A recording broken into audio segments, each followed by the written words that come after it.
वालेकुम प्यारे दोस्तों।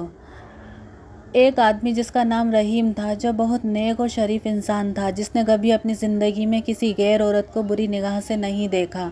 उस आदमी के घर की हालत बहुत ख़राब हो गई थी।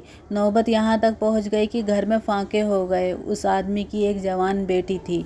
जब फाके हद से बढ़ गए तो वो लड़की अपने छोटे बहन भाई की हालत देखकर बहुत परेशान होने लगी। उसके दिमाग में तरह तरह के सवाल उठने लगे। उसने सोचा, क्यों ना मैं घर से निकल कर किसी काम की तलाश करूं, जिससे मैं अपने घर वालों का पेट भर सकूं। उस लड़की ने यह सोचकर घर से बाहर अपने कदम निकाल लिए और काम की तलाश में बाजार में निकल पड़ी। कभी किसी के घर में काम मांगने गई तो कभी किसी की दुकान में, मगर किसी ने उसे काम नहीं दिया। वो थक हार कर अपने घर वापस लौट आई। कई दिन तक रोज़ वो ऐसे ही काम की तलाश में घर से बाहर जाती और शाम को थक हार के घर लौट आती। जब कहीं भी उसे कोई काम नहीं मिला तो वो लड़की गलत कदम उठाने पर मजबूर हो गई। दिल में इरादा करके घर से निकली कि आज मैं अपना शरीर बेचूंगी और कुछ खाना खरीदूंगी। वो लड़की घर से बाजार जा पहुंची। जिस्म बेचने लड़की वहां गई और लोगों को अपनी तरफ आकर्षित करना शुरू कर दिया। वो लोगों को अपनी तरफ आकर्षित करने की कोशिश करती रही, लेकिन किसी ने भी उस पर ध्यान नहीं दिया। ध्यान तो दूर, किसी ने उसकी और निगाह तक उठाकर नहीं देखा। लोग आते और उसकी ओर नज़र उठाए बिना निकल जाते। इसी तरह खड़े खड़े लड़की को शाम हो गई। वो परेशान होकर घर की ओर कदम बढ़ाने लग गई।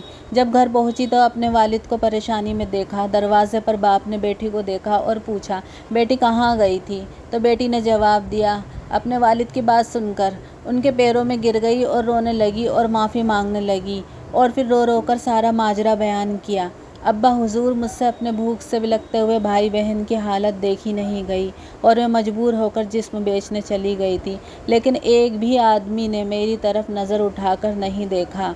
पूरी बात सुनने के बाद बाप ने अपनी बेटी से कहा, बेटा, तुम्हारे बाबा ने आज तक कभी किसी गैर औरत को आंख उठाकर नहीं देखा, तो ये कैसे हो सकता था कि कोई तुम्हें नज़र उठाकर देखता?